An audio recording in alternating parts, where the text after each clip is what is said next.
Welcome to PLUSone, the series where I look at the free monthly games on PlayStation Plus and tell you if they're worth the download. After all, the games may be free, but your time is valuable. Today we're taking a look at 2015's Just Cause 3. Obviously the third game in the Just Cause series, players again take control of Rico Rodriguez in topping yet another international dictator. Featuring a massive open world about 400 square miles in size, developer Avalanche Studios yet again delivered a wonderful sandbox experience, with some issues. I'm not going to bother to go too much into the plot because the plot really doesn't matter. I mean, I'm sure it improves over time, but in the hour and change I played, everything came off as tropey and uninspired. All you really need to know is that Rico is coming back to his homeland, the fictional Mediterranean country of Medici, to overthrow a dictator at the request of the CIA. Oh, also he may as well be superhuman. This guy punches a missile as he's riding on it to disable it. I mean, Jesus!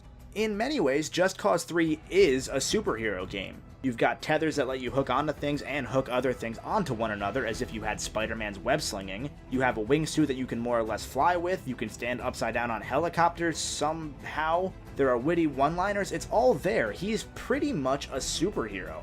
This is perfect for this style of game too. Just Cause shouldn't be, and thankfully isn't, grounded in any sort of realism. You can hook onto vehicles and carjack people, you can ride on top of planes shooting at enemies, practically anything you can see you can blow up. It is a true sandbox game. Personally though, I don't know how long the Just Cause experience would really hold my interest. While taking over settlements and bases from the General's grasp, I found myself wondering how much more I had to do. These took a bigger chunk of my time than I was expecting, and while there are a lot of pretty explosions and death everywhere, it was still the same few tasks over and over.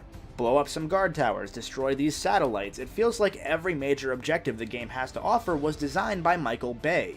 I'm not saying that's a bad thing either, I'm just saying it might not be my thing. Usually taking over forts in these sort of games is on the shorter side or holds my interest. Here, the repetition showed itself quickly.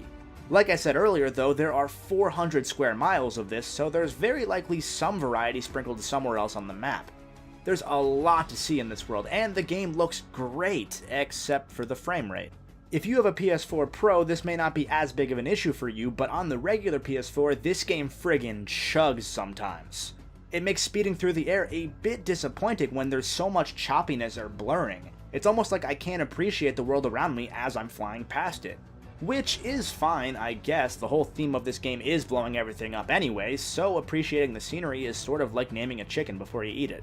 If the trite plot and potentially repetitive gameplay maintain your interest, Just Cause 3 will entertain you for dozens of hours easily. Getting every trophy could definitely run you into the 100-hour range though, so if you're a completionist, beware. The only real thing that might hold you back is the game's file size. At nearly 40 gigs, this is a big boy.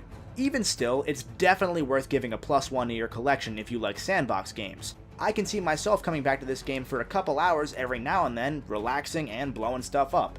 Ranging from 20 to 30 bucks at retail nowadays, if you're watching this later on down the road, it's definitely got enough content to be worth that price. It's just gonna come down to whether or not that content is something you enjoy. What do you think of Just Cause? Let me know down in the comments section below. As always, thank you very much for watching. If you liked the video, make sure you hit that like button, and if you want to see more, make sure you subscribe.